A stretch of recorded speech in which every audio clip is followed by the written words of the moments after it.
Los orígenes de la doctrina de la inmortalidad del alma, ya hemos visto en el artículo Resurrección y vida inmediatamente después de la muerte, que la Biblia presenta clara y unánimemente a la muerte como el dormir o no tener conciencia. Veamos de nuevo algunos pasajes relacionados a esto. Daniel 12:2, y muchos de los que duermen en el polvo de la tierra serán despertados, unos para vida eterna, y otros para vergüenza y confusión perpetua. La vida eterna no empieza al morir sino con la resurrección. Hasta ese momento aquellos que hayan muerto son presentados como los que duermen en el polvo de la tierra. Observa lo que Dios no le dijo a Daniel. Y muchos de ellos los cuales sus almas están en el cielo. Lo mismo sucede con Pablo cuando habla a los tesalonicenses sobre la muerte a la esperanza que tenemos en la resurrección. Hablaba de aquellos que duermen. En cada verso de Tesalonicenses 4:13 al 16 menciona a los muertos. Veamos los términos que utiliza. 1 Tesalonicenses 4:13 al 16, tampoco queremos, hermanos, que ignoréis acerca de los que duermen, para que no os entristezcáis como los otros que no tienen esperanza. Porque si creemos que Jesús murió y resucitó, así también traerá Dios con Jesús a los que durmieron en él. Por lo cual os decimos esto en palabra del Señor, que nosotros que vivimos, que habremos quedado hasta la venida del Señor, no precederemos a los que durmieron. Porque el Señor mismo con voz de mando, con voz de arcángel, y con trompeta de Dios, descenderá del cielo. Y los muertos en Cristo resucitarán primero. La esperanza de Pablo, la esperanza que Dios nos dio en su palabra tiene un solo nombre, resurrección. En algún momento entre ahora y la resurrección algunos de nosotros, dependiendo de cuando venga el Señor ese tiempo nadie lo sabe, moriremos. No entraremos a un estado feliz en el cielo o el paraíso, sino que estaremos durmiendo. ¿Dónde? En el polvo de la tierra, o como usualmente se le llama en la palabra, Seol, o Hades, el dominio de la tumba. Esto es lo fácil y simple de aprovechar la palabra de Dios. Inmortalidad del alma. La creencia común es la Biblia la verdad de que los muertos ahora están durmiendo y serán vivificados en la resurrección desafortunadamente no es lo que la mayoría de los cristianos creen. Lo cual puede ser resumido de la siguiente manera. Una persona está compuesta de cuerpo y alma. El cuerpo es la parte física, la concha, de carne y sangre que sirve de casa para el alma.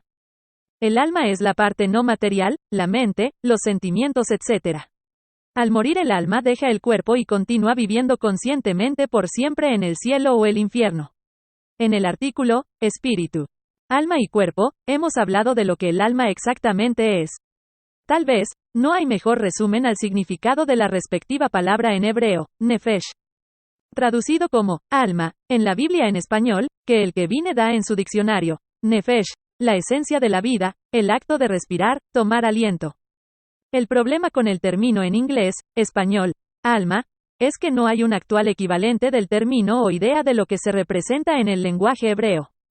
El sistema hebreo de pensamiento no incluye la combinación u oposición del cuerpo y alma, las cuales en realidad son de origen grecolatino. Vince Complete Expository of Old and New Testament Words, 1985, página 237 y 238, énfasis agregado. Nefesh, o Suchi, en el Nuevo Testamento en griego, alma, es, de acuerdo a la palabra de Dios, simplemente el aliento, la vida. Génesis 2:7 muy claramente esta verdad. Entonces Jehová Dios formó al hombre del polvo de la tierra. Y sopló en su nariz aliento de vida, y fue el hombre un ser viviente. Nefesh, en hebreo. Observa cómo la palabra no habla del alma como algo separado del cuerpo. Fue el hombre un ser viviente. Cualquiera de nosotros que hoy respire es un ser viviente. Cuando exhalemos por última vez, ya no seremos seres vivientes. Estaremos durmiendo, no tendremos conciencia. Exactamente así como cuando la gente duerme profundamente y no tiene conciencia. Si adoptamos la definición de alma que la palabra de Dios nos da y no la de origen grecolatino, como Vine la llama, entonces no tendremos problema para darnos cuenta que los animales también tienen alma. Génesis 1:20 al 21, dijo Dios, produzcan las aguas seres vivientes, nefesh, alma, y aves que vuelen sobre la tierra, en la abierta expansión de los cielos. Y creó Dios los grandes monstruos marinos, y todo ser viviente, nefesh, alma, así como también en la MKJV y otras, que se mueve, que las aguas produjeron según su género, y toda ave alada según su especie. Y vio Dios que era bueno. Y Génesis 1:29 y 30, y dijo Dios, He aquí que os he dado toda planta que da semilla, que está sobre toda la tierra, y todo árbol en que hay fruto y que da semilla, os serán para comer. Y a toda bestia de la tierra, y a todas las aves de los cielos, y a todo lo que se arrastra sobre la tierra, en que hay vida. Nefesh en hebreo, toda planta verde le será para comer. Y fue así. Obviamente no hay nada metafísico en el alma. Lo que respire, hombre o animal, es un alma viviente. ¿De dónde viene entonces la llamada alma inmortal? Eso es lo que vamos a ver a continuación. Inmortalidad del alma. Una creencia platónica en cuanto a lo concerniente a los orígenes de la idea de la inmortalidad del alma, Vine ya nos ha dado algo de trasfondo. Esta creencia viene de la filosofía griega expuesta principalmente por dos de los filósofos griegos más importantes, Platón y Sócrates. Platón, aunque no siendo el primero en afirmar la doctrina del alma inmortal, definitivamente fue el más elocuente. Como Werner Jaeger de la Universidad de Harvard dice, la inmortalidad de un hombre fue uno de los credos fundamentales de la religión filosófica del platonismo que en parte fue adoptada por la Iglesia cristiana, Werner Jaeger. The Greek Ideas of Immortality, Harvard Theological Review, Volume 3, Julí 1959, Number 3, énfasis agregado. Como la Enciclopedia Católica, tema, la Escuela Platónica, también nos informa. La gran mayoría de los filósofos cristianos hasta San Agustín eran platonistas. Entonces, ¿qué era lo que Platón creía sobre el alma? Platón era un discípulo de otro gran filósofo griego, Sócrates. La obra de Platón, Fedón, es un diálogo el cual describe la muerte de Sócrates, antes de ser ejecutado dándole a beber cicuta. Como dice en Wikipedia, uno de los temas principales en el Fedón es la idea de que el alma es inmortal. Podríamos considerar el Fedón una obra que da las creencias combinadas de Platón y Sócrates, los dos más grandes filósofos en la materia. A continuación, algunos pasajes de esta obra, tomado de una siguiente página en inglés. El alma es muy semejante a lo divino, e inmortal, y comprensible, y uniforme, e indisoluble, e inmutable. Se va a lo puro, y eterno, e inmortal, e inmutable, de lo cual es pariente. Fedón, y de nuevo. El alma cuya actitud inseparable es la vida nunca admitirá lo opuesto de la vida, muerte. Por lo tanto, el alma se demuestra ser inmortal, y como es inmortal, indestructible. ¿Acaso creemos en cosas tales como la muerte? Para estar seguro. ¿Y es esta nada más y nada menos que la separación del alma y el cuerpo? Y el estar muerto es el logro de esta separación. Cuando el alma existe en sí misma y separada del cuerpo, y el cuerpo está separado del alma. ¿Qué es la muerte? La muerte es meramente la separación del alma y el cuerpo. Énfasis agregado. Además, anímense, y no lamenten mi deceso. Cuando me bajen a la tumba, digan que solo están sepultando mi cuerpo, y no mi alma. ¿Lo que dicen Platón y Sócrates te suena familiar? Sin duda que sí. Bien podría ser un resumen de lo que el cristiano promedio cree.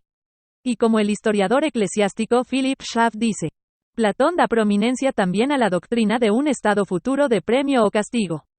Al morir, por una inevitable ley de su propio ser, así como también por tiempo designado por Dios.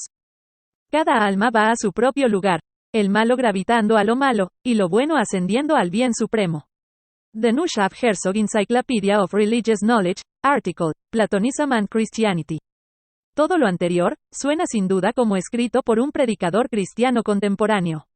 De hecho, compara lo que leímos del Fedón con lo que uno de los más celebrados predicadores del cristianismo contemporáneo dicen sobre el tema. Tú eres un alma inmortal.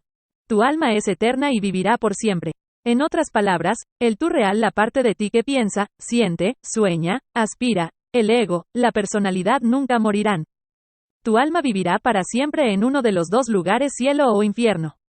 Si somos salvos o perdidos, hay conciencia y existencia eterna del alma y la personalidad. Billy Graham. Peace with God, Chapter 6, Paragraph 25 and 28. Ahora compara esto con lo que Dios y su archienemigo, el diablo, dicen en Génesis 2 y 3. Génesis 2, 1, 6, 1, 7, 3, 4, y mandó Jehová Dios al hombre, diciendo: De todo árbol del huerto podrás comer, mas del árbol de la ciencia del bien y del mal no comerás, porque el día que de él comieres, ciertamente morirás. Entonces la serpiente dijo a la mujer: No moriréis. El primero en enseñar eso, aunque caído supuestamente inmortal, fue el diablo en el jardín del Edén. Compara su no morirás con la doctrina de la inmortalidad del alma. Tu alma es inmortal y vivirá para siempre, dijo Billy Graham. Aunque lo respete mucho, Platón, Sócrates y el diablo dijeron lo mismo. De acuerdo a ellos, no hay muerte real. No morirás. Tu alma deja el cuerpo y vive eternamente en el cielo o en el infierno, dependiendo de lo que hayas hecho. Esto no es una creencia cristiana, hermanos, es una creencia pagana. Enseñada primero por el padre de mentira en el jardín del Edén. Inmortalidad del alma. Tyndale y Lutero. Vamos a ver lo que dos de los más grandes reformadores pensaban sobre la doctrina de la inmortalidad del alma. Tyndale, aquel gran admirado reformador y traductor de la Biblia, quien fue quemado en la hoguera, respondió al seguidor del Papa Thomas More lo siguiente sobre la doctrina de la inmortalidad.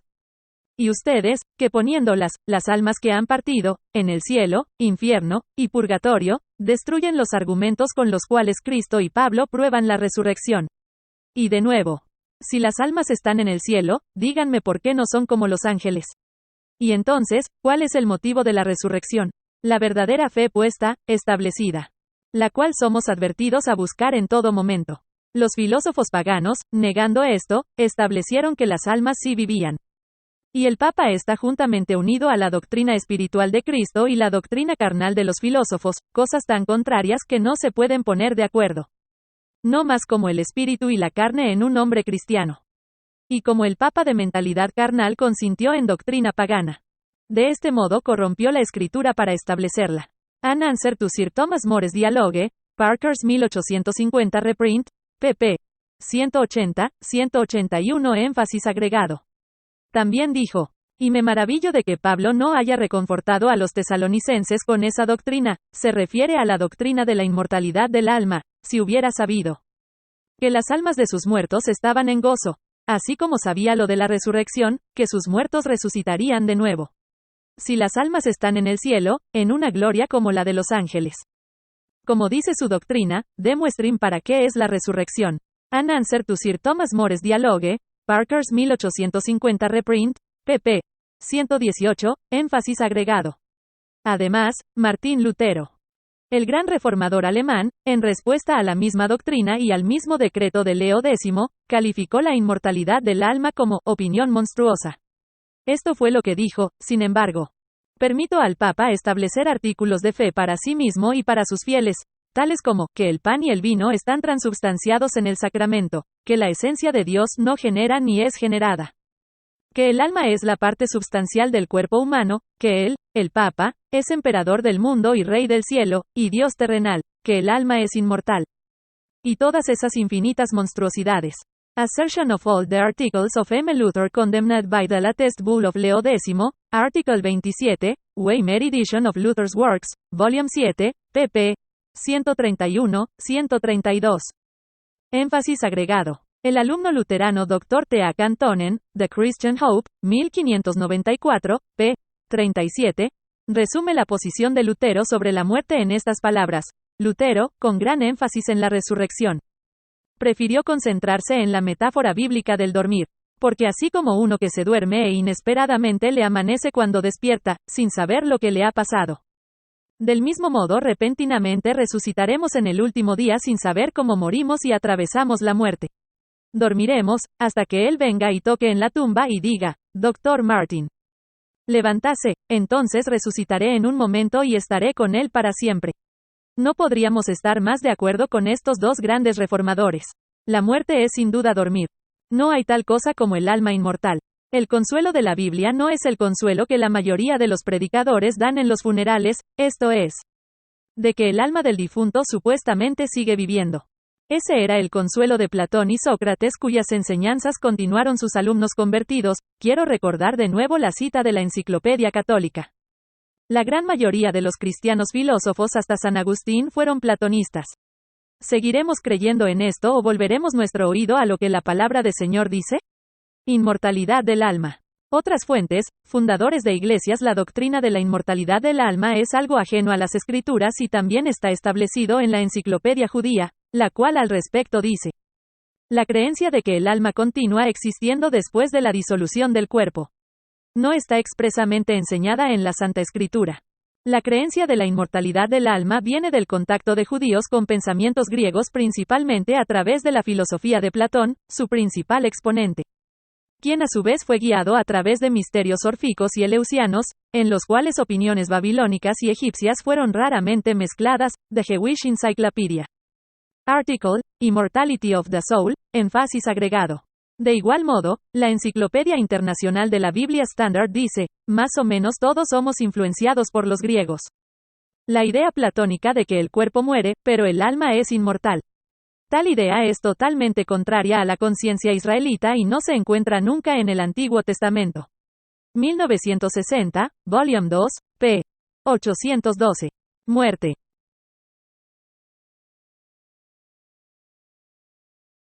Hermanos, el alma no es inmortal. El alma es solo lo que le da vida al cuerpo. Tú respiras. Tienes alma. Eres un alma viviente. Lo mismo aplica para los animales. También son almas vivientes. Si estás muerto, no hay alma. La esperanza del cristiano reposa en una sola doctrina, la doctrina de la resurrección de los muertos. Cuando Pablo fue a Atenas, la capital de la filosofía griega, el hogar de Platón y Sócrates, predicó Jesús y la resurrección, Hechos 17-18. Para entonces el concepto de la inmortalidad del alma estaba bien dispersa en el mundo griego. Pero Pablo no la adoptó para agradar a la mente filosófica griega, sino que predicó la única y verdadera doctrina en la materia, la doctrina de la resurrección. Pablo no iba a comprometer la verdad para agradar a los filósofos y su opinión. De hecho, leamos la advertencia que nos dirige a todos nosotros. Colosenses 2:8. Cuídense de que nadie los engañe mediante filosofías y huecas sutilezas, que siguen tradiciones humanas y principios de este mundo, pero que no van de acuerdo con Cristo. La palabra, filósofos, es la palabra usada en Hechos 17-18 para describir a los epicúreos y los estoicos que estaban discutiendo con Pablo, porque les predicaba sobre la resurrección. Era la palabra que Platón, Sócrates y los otros usaron para describirse. Eran filósofos y su producto era una cosa, filosofía. Mientras Pablo les advertía, cuídense de que nadie los engañe mediante filosofías, los padres de la iglesia, la mayoría de ellos fueron engañados por eso. Por ejemplo, el Diccionario Evangélico de Teología dice sobre Origen, un padre de iglesia descrito por la Enciclopedia Británica como el teólogo más importante y alumno bíblico de la iglesia griega temprana. La especulación sobre el alma en la iglesia subapostólica fue fuertemente influenciada por la filosofía griega. Esto se ve en la aceptación de Origen de la doctrina de Platón de la preexistencia del alma como mente pura, nous. 1992, p. 1037, Soul. Esto es lo que el mismo Origen escribió. El alma, teniendo una substancia y vida por sí misma, después de su partida de este mundo, deberá ser premiada de acuerdo a lo que se merece, siendo destinada a obtener una herencia de vida eterna y bendita, o ser entregada al fuego eterno y castigo. Antenicene Fathers, Volume 4, 1995, p. 240. Muchas de los padres de las iglesias, en vez de rechazar sus influencias filosóficas previas, las cristianizaron, siendo engañados por ellas y mezclándolas con la verdad de la palabra y con el error de filosofía pagana. A continuación, lo que Ackerman dice en cuanto a uno de los padres de la iglesia griega antigua, Justin Martyr. Justin era, como él mismo relata, un admirador entusiasta de Platón antes de encontrar en el Evangelio aquella completa satisfacción, la cual había absorbido de todo corazón, pero en vano, en filosofía. Aunque el Evangelio estaba más arriba que su opinión sobre la filosofía platónica, aún consideró esta última estado preliminar de la anterior. Y de la misma manera hicieron otros escritores apológicos al expresarse en cuanto a Platón y su filosofía. Ackerman, Das Christliche in Plato, cap. E. Amberg, 1835, ENG. Ran LS. The Christian Element in Plato, Edinburgh, 1861. De hecho, la Enciclopedia Británica describe a Justin Martyr como el primer cristiano en usar filosofía griega en el servicio de la fe cristiana. Y como el historiador de la Iglesia alemana Philipp Schaff en su enciclopedia dice, muchos de los primeros cristianos encontraron peculiar atención en las doctrinas de Platón, y las emplearon como armas para la defensa y la extensión del cristianismo, y poner las verdades cristianas en un molde platónico. Las doctrinas del Logos y la Trinidad recibieron su forma de los padres griegos, quienes, si no fueron entrenados en las escuelas, fueron muy influenciados directa o indirectamente por la filosofía platónica, particularmente en su forma judío-alejandrina. Esos errores y corrupciones de esa fuente se deslizaron en la Iglesia y eso no se puede negar. Entre los más ilustres padres que fueron más o menos platonistas estuvieron Justin Martyr, Athenagoras, Theophilas, Irenaeus, Hippolytus, Clemente de Alejandría, Origen, Minutius Félix, Eusebius, Methodius, Basil el Grande, Gregorio de Niza y San Agustín. The Neuschaf-Herzog Encyclopedia of Religious Knowledge, artículo, Platonismo y Cristianismo, énfasis agregado, inmortalidad del alma. Conclusión. Para concluir, la doctrina de acuerdo a la cual las almas de los muertos se separan del cuerpo al morir y continúan viviendo en el cielo o en el infierno, porque el alma es supuestamente inmortal. No es una innovación cristiana. Es algo que fue articulado por Sócrates y Platón, quienes a su vez tuvieron una profunda influencia en la mayoría de los padres de las iglesias desde Justin Martyr hasta Agustín. Esta doctrina pagana, aunque no fundada en la Biblia y ajena al Antiguo Testamento, a Jesús y a los apóstoles, fue adquirida junto con otras ideas y prácticas filosóficas griegas y fue renombrada como cristiana. Esta doctrina platónica pagana reemplazó la esperanza cristiana concerniente a la muerte, la resurrección en la última trompeta, porque se tocará la trompeta y los muertos serán resucitados incorruptibles, 1 Corintios 15:52, si la doctrina de la resurrección de los muertos se mantiene como doctrina de la Iglesia. ¿Cuál es su significado entonces si los muertos adquieren inmortalidad inmediatamente al morir? Tyndale estaba en lo correcto al preguntar, si las almas están en el cielo, en una gloria tal como la de los ángeles, de acuerdo a su doctrina, demuestren cuál es la razón de la resurrección. La doctrina de la inmortalidad del alma no es bíblica. Es pagana y esencialmente incompatible con la doctrina bíblica de la resurrección de los muertos, por lo cual no tendría ningún significado la resurrección si los muertos ya estuvieran vivos ahora. Porque en la resurrección se trata de vivificarlos. Como Pablo dice en 1 de Corintios 15:22 al 23. Así como en Adán todos mueren, también en Cristo todos serán vivificados. Pero cada uno en su debido orden. Cristo, las primicias, luego los que son de Cristo, en su venida. Todos serán vivificados. Es en futuro. La palabra lo pone muy en claro al decir que los muertos serán vivificados a la venida de Cristo y que no están vivos ahora. Todo lo demás es una mentira, sin importar quién sea tu pastor, tu denominación o santo de tu iglesia favorita quien lo enseñe. Tú y yo tenemos una decisión que tomar: ¿le creeremos a Dios y a su palabra o a Platón, Sócrates y a lo que ellos trajeron a la iglesia a través de sus doctrinas? ¿Quieres ser un discípulo de Platón o un discípulo de Cristo? Tomar la opción correcta significa levantarte contra la opinión popular, y el creer en la inmortalidad del alma es la creencia popular, y pagar el precio. ¿Nos importa eso o nos importa la verdad? ¿Nos importa lo que diga el hombre sobre nosotros o lo que Dios dice sobre nosotros? Como Pablo nos instruye, 2 Timoteo 2:15, procura con diligencia presentarte a Dios aprobado, como obrero que no tiene de qué avergonzarse, que usa bien